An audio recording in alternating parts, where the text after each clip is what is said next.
We are now officially less than 45 days away from what is likely one of the biggest and most anticipated inaugural cruises in history as the countdown to Icon of the Seas continues.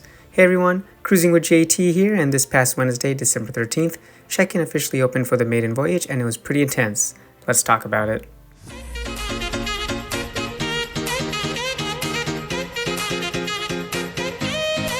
Be sure to hit that like button everyone, and if you're not subscribed, please do subscribe to my channel and also enable those notifications.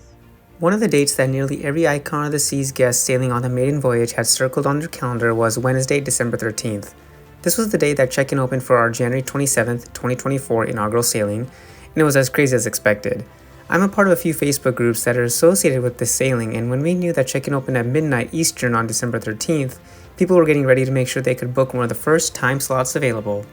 So here I was, sitting at my computer on Tuesday, December 12th, and as it got closer to midnight Eastern, and with me being in Seattle, I got all my family passport information ready to go so I could jump on the check-in time as quickly as possible. When it hit 9 p.m. local time here in Seattle, which is of course midnight Eastern, I kept refreshing my cruise account online and nothing showed up. So I checked the Royal Caribbean app, still nothing. 5 minutes after 9 p.m., finally I saw a check-in link enabled and jumped right in and got checked in as fast as I could. It was probably the fastest I've ever done a check-in outside of the Wonder of the Seas inaugural cruise back in March of 2022.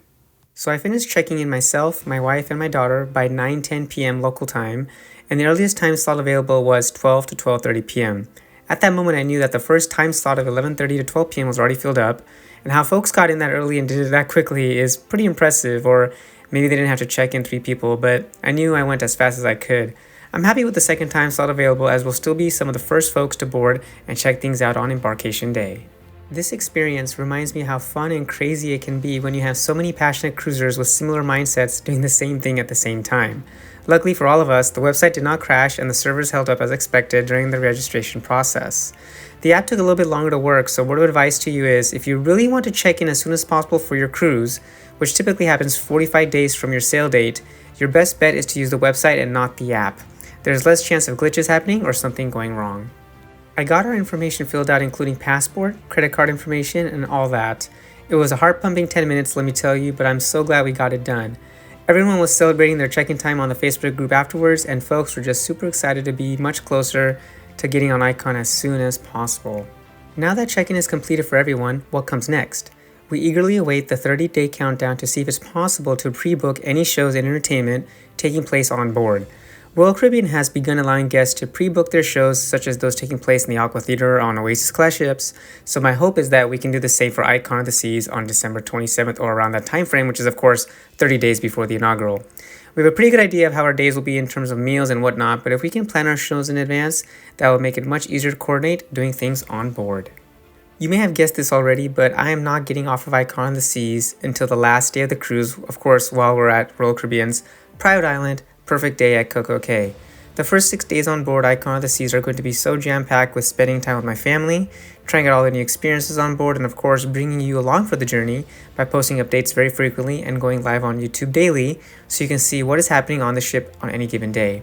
It's going to be special. I hope you're ready because this is going to be an iconic week and a special cruise. Next up, I'll be making a video about the schedule for Icon of the Seas in January, as the ship has a lot of things lined up before the inaugural on January 27th. So until then, this is Cruising with JT. Be sure to hit that like and subscribe button, and I'll see you again real soon. Take care, everyone. And a special shout out to all my Patreon and YouTube members. Thank you so much for your additional support.